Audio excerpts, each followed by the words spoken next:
I'm turning 40. I've been turning 40 the whole year, but this is my birth month, September. So it's my lucky month. I'm really grateful. I'm a mom. I have 2 wonderful daughters. I'm grateful for my kids. I'm grateful for my family.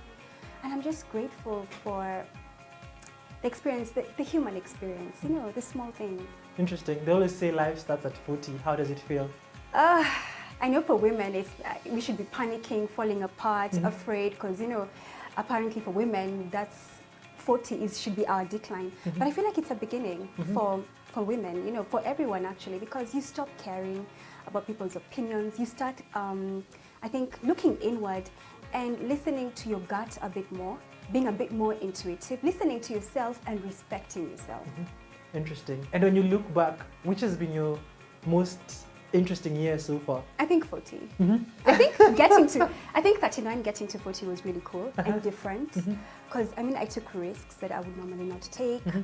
I have lived very boldly, and you know I also have a podcast called Dangerously Honest, so I have lived very dangerously. Interesting. And I've been vocal. I've stood up for myself. I think I speak up and I love it. Interesting. Yeah. 2 vital ages, or rather 2 vital decades for people between 20 and 30 and 30 and 40. Maybe from between 20 and 30, what would you say were some of the lessons that you gathered during this particular period, and what advice would you share for anybody within this particular phase and also the next phase between 30 and 40? I think 20 to 30, everybody is in a panic, because everybody, I don't know whether you went through that season, Yes. panicking.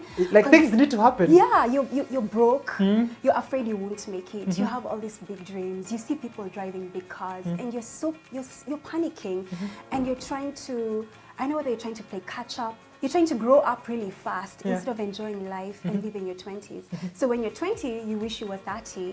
When you're 30, you wish you were 40. Then when you're 40, you wish you were 30. It's a paradox of life. So 20-year-olds, I mean, they want to be older. They want to be respected a bit more. They panic. They don't live in the moment. You know. So I think there's a lot of anxiety when you're younger. You know, I think it's also maybe you don't have much life experience. You're not as wise as you are when you're older. You always think you're wise, but you're not. Oh my God, we're not.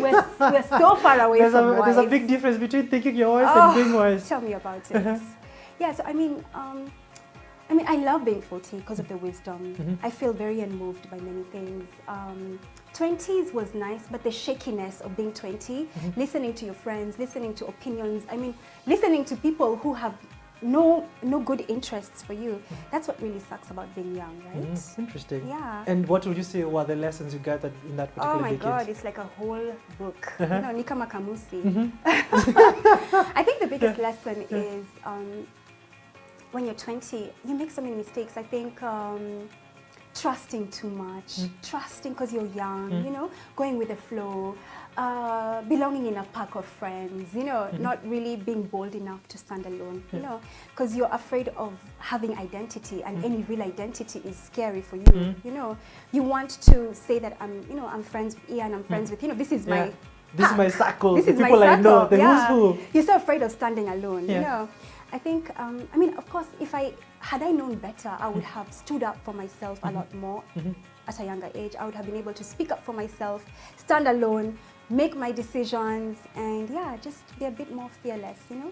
So I think depending on people's affirmation was my biggest and greatest mistake when I was younger. Interesting. Yeah.